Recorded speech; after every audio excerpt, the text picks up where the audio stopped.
Welcome to Garden Chatter, where we connect gardeners, bloggers, and experts so we can all grow and learn together. Today we get to talk about hot peppers with the pepper guy. And in just a moment we'll introduce him. I just wanted to apologize for last week's Garden Chatter. We had a major technology glitch that prevented us from meeting with Matt Powers. We rescheduled him for April, so look for that. And I'm happy that my co-host made it back from the Chicago Flower and Garden Show. She was driving a bit. So, Bren, how are you doing? Did you made it back okay? It was really nice once I hit Indiana into the Ohio farmland. But everybody in town drives a little too fast for me, right? But it was a great show, Adam, and so I hope people will engage with us this week, and I'm just going to give you a few little tips here. If you're watching us on the Google Hangout, you can click right up in the right-hand corner there. Just click on that little grid, and a Q&A box will come down. If you click that again, you'll have a whole comment column where I hope you'll say hi and maybe ask some questions for our guest today, which I'm really excited to introduce everybody to, and Adam, to Terry Berke. He is from Seminous Seeds, and I call him the pepper guy. He is awesome. So, Terry, how are you doing tonight? Good. Thank you for having me on your show. So I'm in Zone 5B, Ohio, and Adam, you want to share where you're at? Well, I'm in Southern Oregon, so I think we're in 8A. And where are you at, Terry? I'm in Northern California near Sacramento. And what zone is it down there? I know it's a lot more mild and warm than where I am, but not sure. We have a range of zones depending on if you're on the coast or up in the mountains or in the valley. Right where I live, I think it's like zone 6 or 5 maybe. Well, I was wondering, Terry, if you could just tell us a little bit about who you are and what you're up to, and maybe how you got, what happened along your life, just briefly, to bring you to being the hot pepper guy, doing breeding on hot peppers. So, I'm the hot pepper breeder for Seminous Vegetable Seeds. I've been here for 15 years. Before that, I worked in a number of different institutes or universities, but all the time I was working on plant breeding and genetics. To get to this level of position, usually they require a PhD. I got my PhD at University of Nebraska in 1990, and I've been working with peppers now for almost 20 years. It's an enjoyable crop, a very visual crop. I enjoy growing peppers, eating peppers, cooking with peppers. I eat hot peppers almost every day. Very good. Can we call you Dr. Pepper? Yeah, sure. That's the official drink in my breeding project. I want to ask him, how many times has he accidentally been touching peppers and then did this? Yeah, you only do that once, and then you learn. Yeah. The capsaicin sticks to your fingers, and then it'll burn whatever you touch, so you have to be careful. Do you have any tips if you accidentally do that? What someone would be able to do? Like, what can you do to stop burning? Is there anything? Thyme is the best healer, unfortunately. Okay. Water, lots of water. Capsaicin is soluble in oil. Some people have tried vegetable oil on their hands to dissolve it and remove it. For me, the best is actually a dilute bleach solution, which basically dissolves your outer layer of skin cells and washes it off. Well, that's a good tip. I hope I don't have to use. Yeah, exactly. One of those things that's good to know, but you hope you never have to use it. Yeah. So, Terry, what kind of peppers are you mostly working with? So, I'm responsible for Mexico So I worked for all the Mexican hot pepper types. I've got a picture here that shows kind of, this is what I do. I work on jalapeno, ancho, serrano, habanero. There's roughly 12 different market types in Mexico. That's about 80% of my effort, and I go there maybe 5 or 6 times a year to evaluate new hybrids. 10% of my time I spend on the U.S. For the U.S., I work on a sweet banana pepper, a sweet cherry pepper. We're working on a sweet habanero pepper, but don't tell anybody. It's still experimental. So I do more than just hot peppers. I also do what we call some of the specialty sweet peppers. Not blocky pepper or bell pepper, though. We have 3 breeders in Florida that handle bell peppers. So I was wondering what kind of traits are you usually trying to breed for? How, you know, what are the growers looking for? Some of the things you're working on. So let's say we're working on jalapenos for Mexico, and you've got the standard hybrid down there, which is actually one of mine. We introduced it 5 or 6 years ago. It's the leading jalapeno in Mexico. It's got a good combination of size, earliness, concentrated set, and quality, excellent shelf life, very good yields, and good firmness. So when you're trying to beat something like that, you have to think about how can you improve such a thing. Maybe it's better size, better disease resistance package, better earliness, better quality, or some combination thereof. The trend in Mexico is for bigger, whether you're talking serranos, habaneros, jalapenos, whatever fruit type. The growers are looking for bigger size. Part of that is just a macho thing. They want to be able to brag that they've got the biggest fruit. You know, that's Mexico. But part of it, I think, is driven by labor cost. When you think about it, the cost of hand-picking motions to fill a 5-gallon bucket with a 2-inch serrano versus a 3-inch serrano, a bigger fruit is going to fill your bucket faster and decrease your harvest cost. And we think that's a major driver in Mexico right now. That makes sense.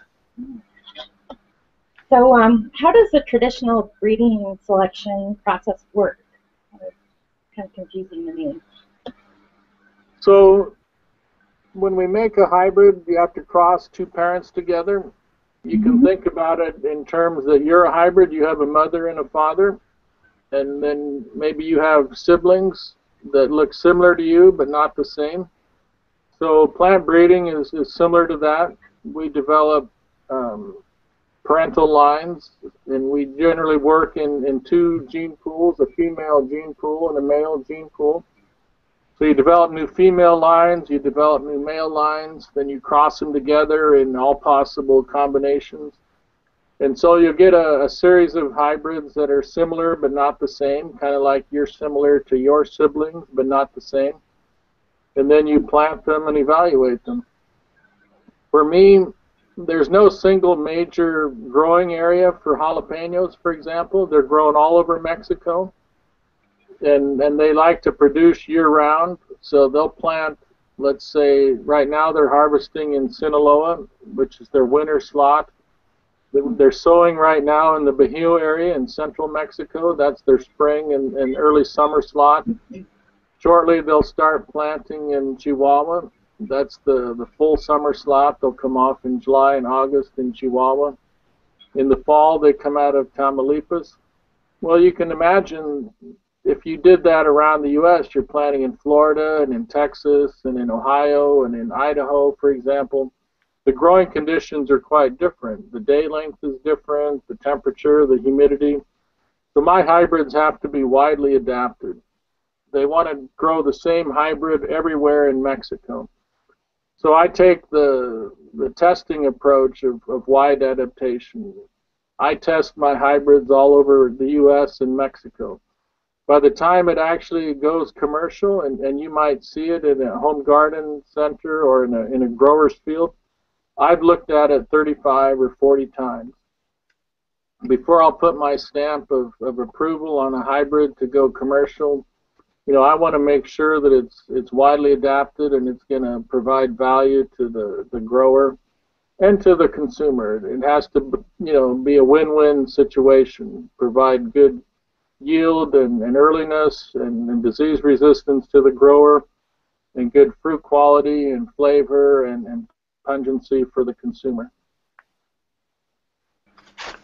I'm excited right now. We have Tracy Blevins just popped on in the Q&A bar there.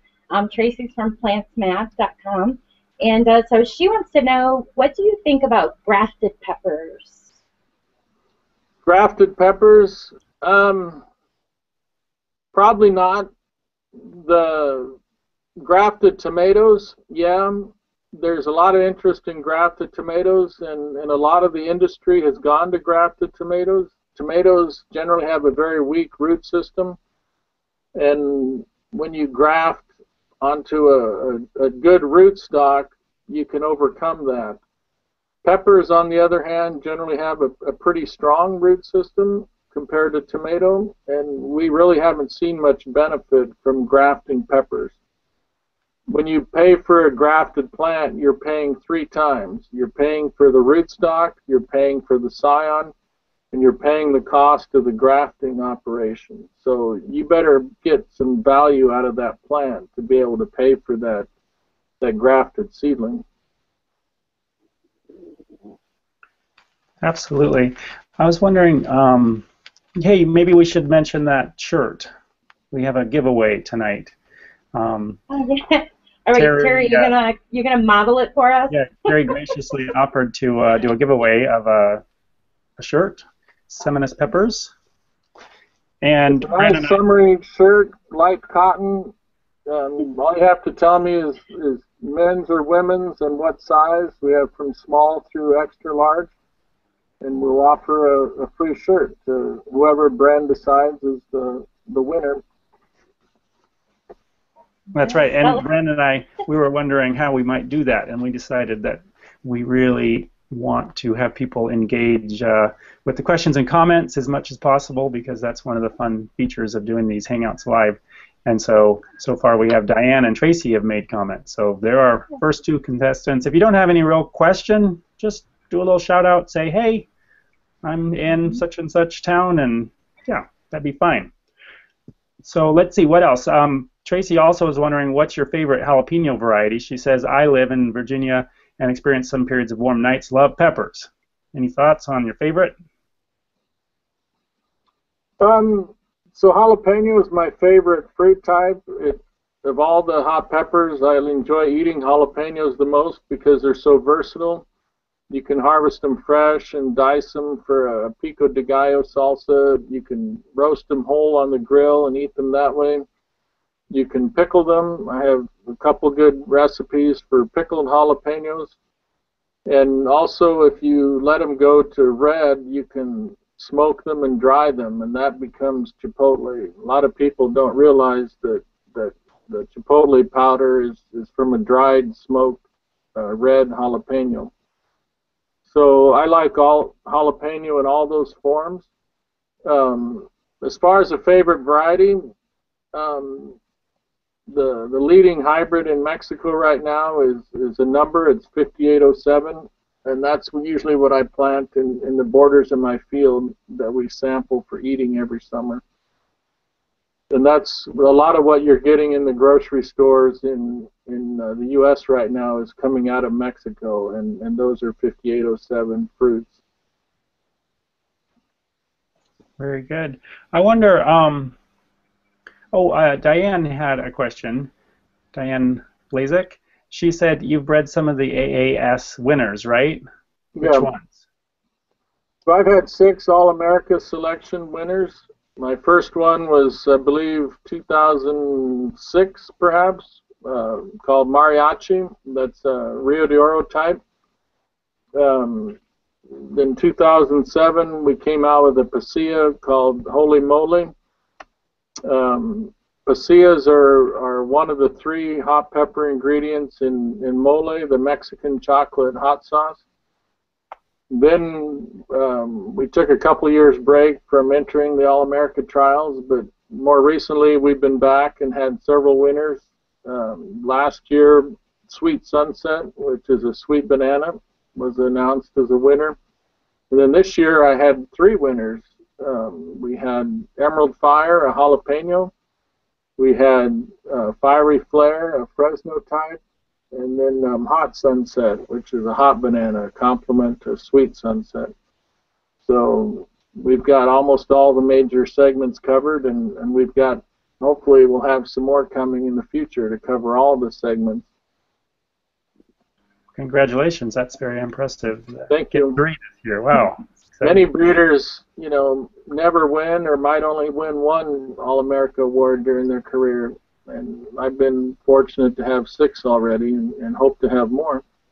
Those are some good peppers. When I met you last summer, I actually took a few of them back home with me from California to Ohio, and they look great when I got them home.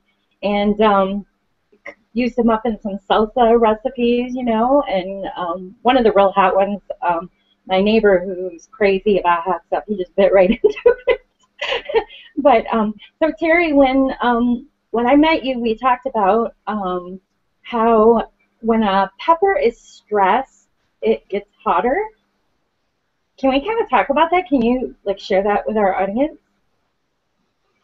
So yeah, pungency is a common question. People want to know how hot is this variety, how hot is that variety, but pungency tends to vary is the short answer. And what makes it vary, we don't really understand, other than we know stress can increase the heat level of a given variety. We've got historical data on long-term commercial checks going back 8 to 10 years, and when you calculate the mean and the range of pungency in those varieties, it can vary tremendously. For example, Corcel, which was my first Poblano hybrid home run, averages about 300 Scoville heat units. It's fairly mild, but the range is anywhere from 50 to 600. So you see it can vary tremendously from year to year. And as far as what makes it vary, it can be temperature. Hot temperatures tend to stress the plants. Insect attack, disease pressure, drought stress, if you don't water them enough, or some combination thereof. In general, peppers like to be happy. People laugh at me when I talk about happy plants, but peppers like it not too hot, not too cold, not too wet, not too dry. They're very happy in those conditions, and that's challenging for a home gardener to maintain that, especially the watering regime. Peppers don't like wet feet, but they don't like dry feet either. They like a nice constant moisture. In our experimental fields, we use soil probes to monitor the moisture content, and when it drops below, I think it's 70% moisture, the irrigation pump kicks on and brings it up to 80%. So we try to maintain between 70 to 80% soil moisture. Also, the position of the fruit on the plant can make a difference. When you think of peppers, they tend to set in the crown, the base of the plant first, and then as the plant grows, the fruit moves further up the plant. The first fruit you harvest tend to be lower pungency than fruit higher up in the plant. And we're not sure why that is either, whether it's the plant gets stressed as it increases its fruit load, it's trying to support more fruit, or maybe it's just getting tired out. Maybe it's running out of fertilizer or other nutrients, and so it's getting stressed in that way. So it's a complex question, and that's a long answer, but the short answer is when somebody asks me what's the heat level of this variety or that variety, I'll give it as a range. I'll say, well, it ranges from 1,500 to 2,000 Scoville, and that's reality. It varies depending on your location and what kind of stress the plants are under. I was wondering, well, actually, we had another question. I'm looking over here. Let's see. Oh, Diane wanted to know about the Scoville units and how they're determined. So that ties perfectly in with what you were just talking about. So maybe you could give us a little bit of a range, because I'm only vaguely familiar. And then how do you determine them? Okay, so for years and years, people tried to quantify heat levels in peppers. And my hot might be your mild, might be Bren's medium heat level. Everybody has a little bit different heat scale. So there was a chemist named Wilbur Scoville who devised an objective way to measure heat about 100 years ago by doing dilution series. He would grind up a pepper, and then he would dilute it, 1 part per 100, 1 part per 1,000, 1 part per 10,000, and so on. And then he would give these dilutions to a taste panel, and then they would taste them and talk about how hot they perceived something to be, and then they would kind of come to a consensus on a particular heat level. And he called these heat units, or dilution Scoville heat units. More recently, we've gotten laboratory equipment that can extract the capsaicin from the fruit and quantify it to parts per million. And to convert 16 parts per million equals 1 Scoville heat unit. So pure capsaicin obviously is 1,000,000 parts per million, and if you had a solution of pure capsaicin, it would be 16 million Scoville heat units.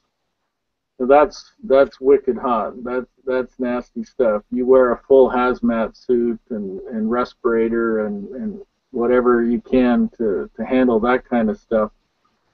When we talk about peppers, obviously a sweet pepper has no capsaicin, so it's 0 Scoville heat units. A mild pepper like an Anaheim or a poblano might be 100 Scoville heat units.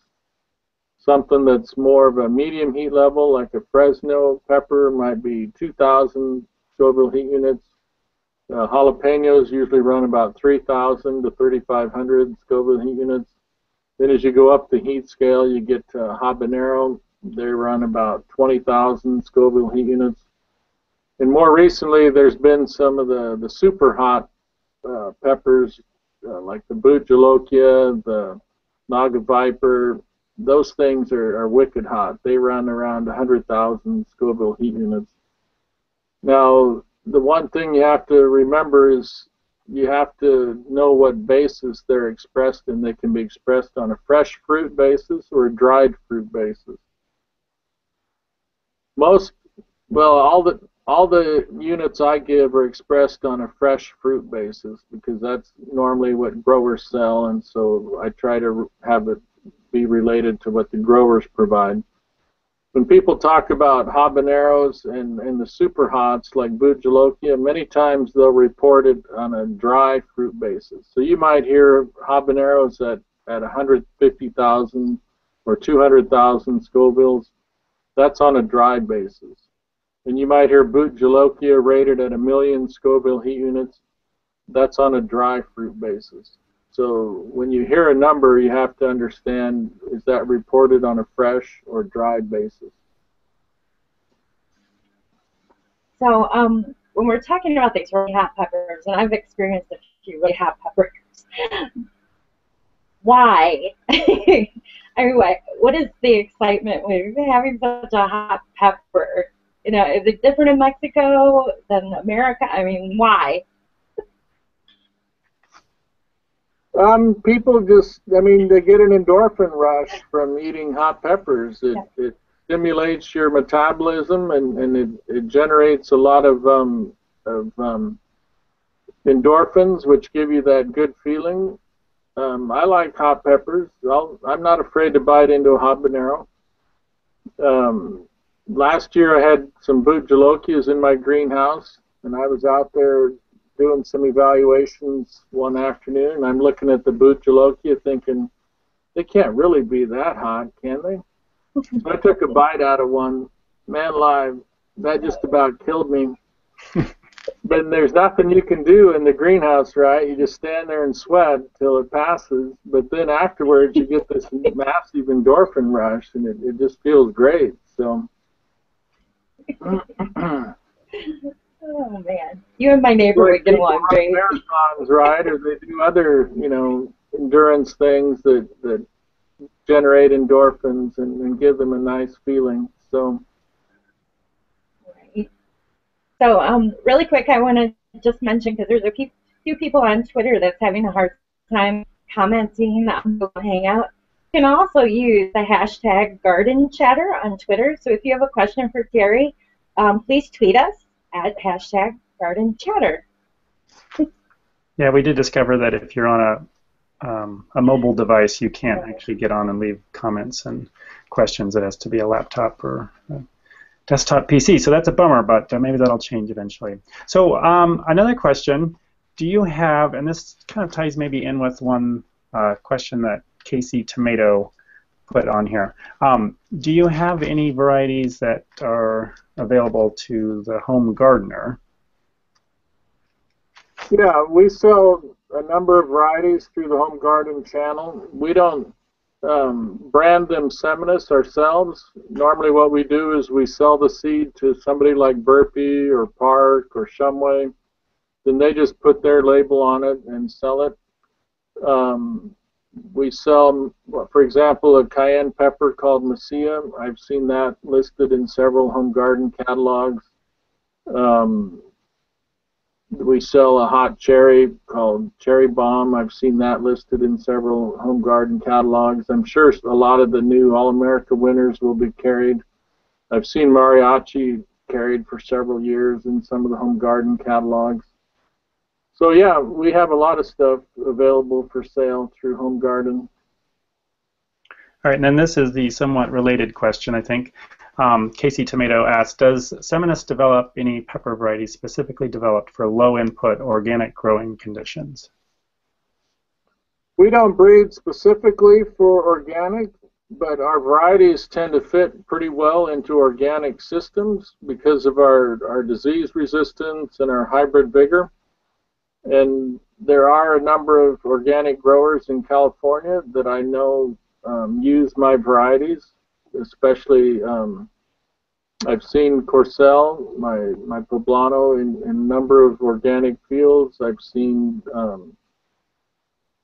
Gypsy. Gypsy is a sweet Hungarian wax that tends to be very popular in the organic industry. More recently, my Jalapeno 5807 is catching on in the organic industry. Yeah, our combination of hybrid vigor and disease resistance fits in really well with the organic practices. Yeah, those gypsies are really good, and I grow in my big vegetable garden all organic, and they're yummy. They're good. They've been around for a while, haven't they? The gypsy. Yeah. So I was wondering, you have all those peppers you're keeping track of at your station. Do you have a home garden or grow some at home, or do you have plenty that you deal with every day? Just curious. I have a garden at home. I've been a gardener for most of my life. I have 3 orchards, a big vegetable garden, a flower garden, but I don't do any peppers at home. I get enough of them at work. It's nice to go home and take a break from them. At work this year, I'll probably have 10 acres of peppers in my field. That's roughly 200,000 plants. And by the end of the summer, I'll have looked at every single plant, some of them multiple times. So it's nice when I go home from work to take a break from looking at peppers. Yeah, that makes sense. Yeah. Well, you gave us a couple. It's not just that I have peppers here at our home station in California. As part of my strategy for breeding for wide adaptation, I have nurseries in Florida, Mexico, and Guatemala. and I rotate my breeding nurseries among those locations. So by the time, let's say, a new female line or a new male line makes it into my crossing block, I'll have looked at it in Florida, Guatemala, Mexico, and California. And it has to do well in all of those locations before I'll put it into my crossing block and try to make hybrids with it. So I spent a fair amount of time traveling. For example, last month I was in Mexico in Sinaloa looking at my winter breeding nursery. In December I was in Florida looking at my fall breeding nursery. I was also in China in December. I do some consulting with our breeders in Asia, and so I went to China to help them with their breeding programs. I've been to places like Peru and Italy and India, Sri Lanka. I get around. It's a fun job. I tell people my job description is I get paid to fly all over the world and eat hot peppers. It's a great job. On that note, do you have a favorite recipe? So I have a pickled jalapeno recipe that I like. It's got some spices in it like thyme and sage, and it's got olive oil and onions and carrots. But the main ingredient is jalapenos, and I have a series of jalapenos with different pungency levels. I have a sweet jalapeno, and actually we're just launching it in the home garden industry. We call it Trick You because you look at it, you think it's hot, but it's completely sweet like a bell pepper, but has that typical jalapeno flavor and shape and taste. I've got a mild jalapeno, a medium jalapeno, a hot jalapeno, a very hot jalapeno. So I'll make jars of different heat levels, and then I'll take a sweet jalapeno and munch it down like a piece of candy, and then I'll hand a hot jalapeno to my friend and say, "Here, try this. It's good." He'll take one bite out of it and go, "Wow, this is too hot. How do you eat these things?" Pepper breeder practical jokes. That's pretty good. I'm going to remember that if I ever see you again. Yeah, I can't wait till my sweet habanero goes commercial. Then I can do that with habaneros. I can munch down a sweet habanero and then hand somebody a hot habanero and say, "Here, try that." No. You could be hospitalized. Sorry. Pain for a while anyway. Yeah. I tell people they won't kill you. I mean, you might wish you were dead for a while, but they won't kill you. No one died of hot pepper. No? Right. I love it. Peppers are fun. Maybe that's why the All-American selection is they call this the year of the pepper. Maybe that's why, because they're so much fun, right? Yeah, peppers are a lot of fun. Well, you gave a couple hints about soil moisture and that for growing peppers at home for the home gardener that wants to maybe dive into peppers. Do you have any more hints that could be helpful? So the most common mistake the home gardener makes is they don't provide enough nitrogen. Peppers are nitrogen sponges. They'll just soak it up. The commercial growers, they'll apply 250 or 300 pounds of nitrogen per acre to their pepper crop. The older varieties, and maybe 20, 30 years ago, they couldn't handle that much nitrogen. It would blow the flowers right off the plant. But the newer varieties, especially the latest round of hybrids out there, has been bred specifically for higher nitrogen conditions to provide higher yields and better quality. So I tell the home gardener, make sure you provide enough nitrogen for your peppers. And then the second common mistake they make is uneven watering. I mentioned earlier peppers like it not too wet, not too dry. If you allow them to dry out and then you flood them, the fruit grows unevenly and you tend to get blossom end rot, and that can ruin the fruit, make them unedible. So try to provide, a good level of nitrogen and regular, even watering. Those are the two keys to growing peppers in the home garden. Sounds good. I think that was probably my mistake somewhat last year. My poblanos, I got a lot of blossom end rot. Probably didn't consistently water them well enough. They grew. They look like they. One other thought. I've tried to grow bell peppers and had really pretty thin-walled peppers. Is there a particular nutrient that causes really thin walls versus thicker walls in the pepper? Nitrogen. Give them more nitrogen. That'll thicken up the walls. And then second would be phosphorus. Phosphorus promotes growth of the fruit. So we talk about the three major nutrients: nitrogen, phosphorus, potassium. Nitrogen, is what makes your lawn green, and it promotes the growth of the plant and just general yield and fruit size. Phosphorus is more for the fruit development, fruit wall thickness, fruit quality, and then potassium is more for your roots. It promotes good root growth and healthy roots. Well, I'll see what I can do to get them more happy next year. We can send you some seeds. That would be. Do you know what variety you planted? Offhand, I do not remember what kind of poblano they were. They were delicious. I know that much. Yeah, I like. Do you think nice stuff? Poblano, chili relleno is good. In the U.S., a lot of the restaurants that serve chili rellenos, they use Anaheim peppers. But in Mexico, the true chili relleno is made with the poblano pepper, and it's got a much deeper, richer flavor than an Anaheim. So when I make my own, I always use poblano peppers. Well, I had just 3. Well, I'm happy that we had 3, but I wish we had more. 3 people that made comments. So I happen to have a hat here, and I have 3 little slips.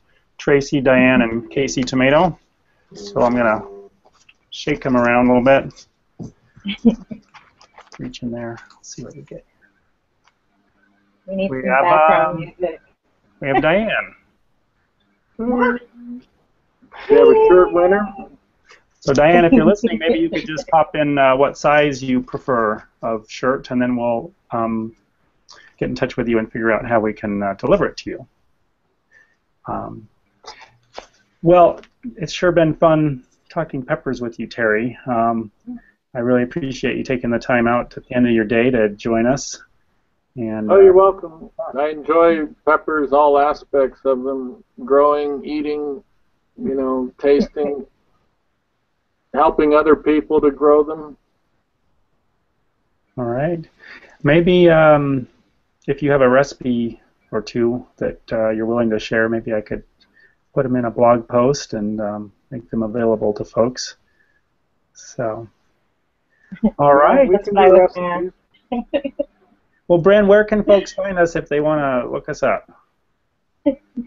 Well, of course, on Google, you can click on our little profile photos there, and please, like what you saw, hit that +1, follow Adam or myself, and you can use the hashtag Garden Chatter on Google as well as on Twitter.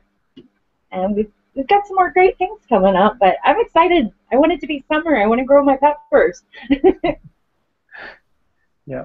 All right. Well, thanks everyone for joining us, and thank you, Terry, and we'll wrap with that.